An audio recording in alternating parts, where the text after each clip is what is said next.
মুনাফা কমানোর সিদ্ধান্ত বাতিলের দাবিতে বাংলাদেশ ব্যাংকের সামনে বিক্ষোভ করেছেন একীভূত ৫ ব্যাংকের আমানতকারীরা। আজ সকালে মতিঝিল শাপলা চত্বরে অবস্থান নেন শতাধিক আমানতকারী। তাদের দাবি ২ বছরের আমানতের পুরো মুনাফা দিতে হবে। এ বিষয়ে বাংলাদেশ ব্যাংক বলছে, মুনাফা বৃদ্ধির সুযোগ আছে কিনা তা পর্যালোচনা করে দেখা হবে।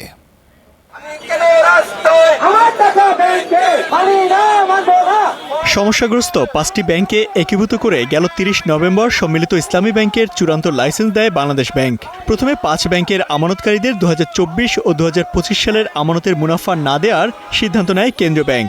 যদিও পরে প্রতিবাদের মুখে ২ বছরের আমানতের জন্য ৪% মুনাফা দেওয়ার ঘোষণা দেয়। এই সিদ্ধান্তের বিরুদ্ধে অবস্থান নেয় আমানতকারীরা। বৃহস্পতিবার আবারও মতিঝিলে বাংলাদেশ ব্যাংকের সামনে অবস্থান নেয় শতাধিক আমানতকারী। তাদের দাবি, হেয়ার কাটের নামে মুনাফা কমানোর সিদ্ধান্ত বাতিল করতে হবে কেন্দ্রীয় ব্যাংককে। বিচার নিশ্চিত করতে হবে এসব ব্যাংকের অর্থ লোপাটকারীদের। ব্যাংকে আমরা টাকা রেখেছি, সেখানে টাকা রেখে আমরা আমানত পাচ্ছি না, মূল টাকা পাচ্ছি না, আমরা আসল টাকা পাবো কিনা সেটাও জানি না। এই সম্মিলিত ইসলামী ব্যাংকে উনি এগিয়ে নিয়ে যাবেন এবং হেয়ার কাটটা বাতিল করবেন এবং সকল লেনদেন স্বাভাবিক করবেন। আমরা হেয়ার কাট মানি না, মানব না, এবং আমাদের সম্মিলিত ইসলামিক ব্যাংক অন্যান্য ব্যাংকের মতো যেন স্বাভাবিকভাবে লেনদেনটা হয়, এটাই আমাদের মূল কারণ।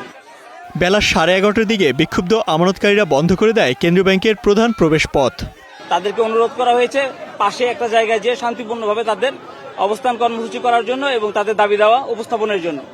তো তারা আমাদের কথা শুনেছেন এবং তারা শান্তিপূর্ণভাবে অবস্থান করছেন। আমরা চেষ্টা করছি কর্তৃপক্ষের সাথে তাদের যোগাযোগ করে দেওয়ার জন্য। কেন্দ্রীয় ব্যাংক বলছে, মুনাফা কমানোর সিদ্ধান্ত পরিবর্তনের সুযোগ আছে কিনা তা খতিয়ে দেখবে সংশ্লিষ্ট বিভাগ। বাস্তবতা হচ্ছে, তারল্য সংকটের কারণে সবার প্রয়োজন মেটাতে সক্ষম হচ্ছে না, কিন্তু সরকার আপনাদের প্রতি কমিটেড। আপনাদের সকল আমানত যথাসময়ে মুনাফা সহই আপনাদের কাছে ফেরত দেওয়া হবে। ব্যাংক রেজুলেশন ডিপার্টমেন্ট আছে, তারা বিষয়টা দেখবে এটা পুনর্বিবেচনার কোনো সুযোগ আছে কিনা। সুযোগ থাকলে অবশ্যই তারা দেখবে। এছাড়া এই ৫ ব্যাংকে একীভূত করার সিদ্ধান্ত বহাল থাকবে বলেও জানান কেন্দ্রীয় ব্যাংকের মুখপাত্র। Imtiaz Ahmed, star news, Dhaka.